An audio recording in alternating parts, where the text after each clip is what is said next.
victory in American history. It's possible. I mean, it's possible. We've done a lot. On November 5th, 2024, the American people reclaimed our government. We restored our sovereignty.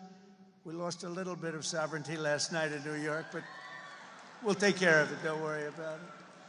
We rescued our economy, regained our liberty, and together we saved our country.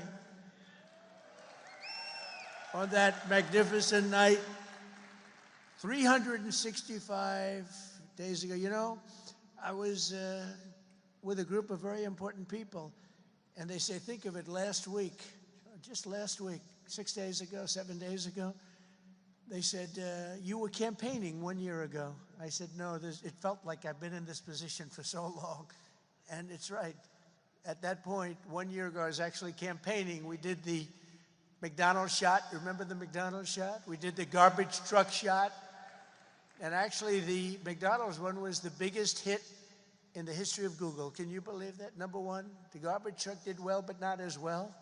I guess there's something about McDonald's, right? But it worked, and we won a tremendous election. We won all 7 swing states. We won the great state of Florida, by the way, by 1.4 million votes, which is unprecedented.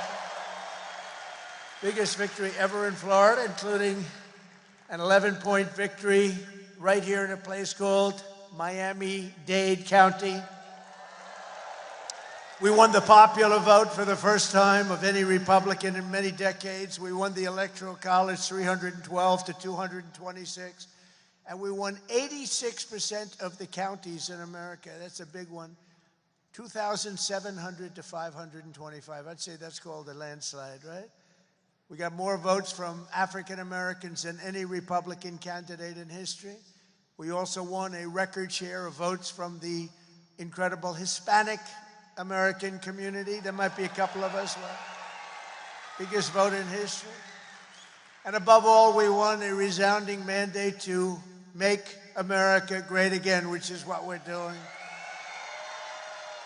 And every day since, I've been fighting to turn the promise made into the ultimate promise kept. We're going to do our job. We have a big job to do. We've done really well. I think it's the best 9 months, they say, of any president, and I really believe that if we can have a few more 9 months like this, you'd be very happy, you'd be very satisfied. But it's been pretty incredible, with trillions and trillions of dollars being poured back into our country by other countries and other places and people.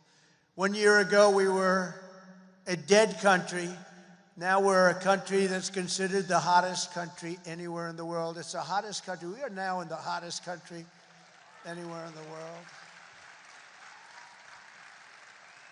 And I'm pleased to report that today the United States has the strongest economy, the strongest borders, the strongest military, the strongest friendships, and the strongest spirit of any nation anywhere. We have the greatest economy right now. A lot of people don't see that.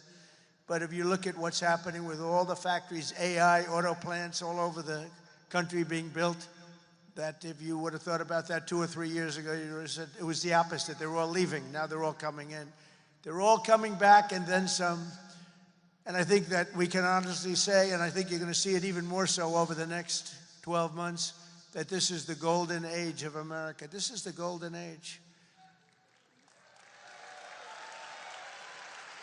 In the prior 4 years, crooked Joe Biden oversaw less than $1 trillion of new investment in the United States. So in 4 years, less than, think of it, less than 1 trillion. That was not doing too good. In 9 months, I've secured commitments of over $18 trillion, and we're going to have $21 trillion within the first year. So Sleepy Joe did, think of that. In 4 years, he did less than $1 trillion. We're going to have 21 trillion in 1 year. I would say it's slightly better. Slightly, just a little bit better. The stock market is set 40-time all-time record highs, and just recently, record high, record high, record high. All of them, all of the different exchanges. GDP growth in the second quarter was an amazing, almost 4%. And as you know, they said, oh, it'll be 2% or 1%.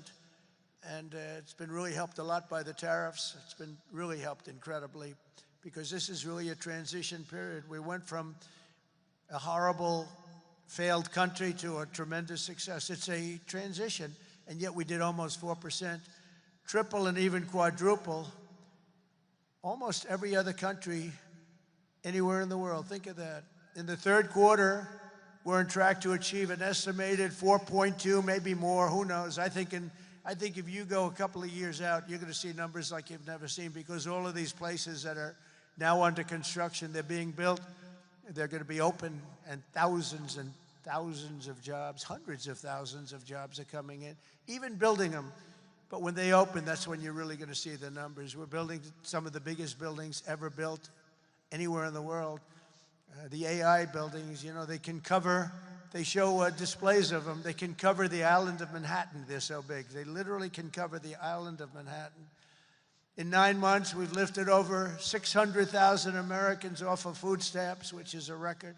1.9 million more American-born workers are employed today. Think of that.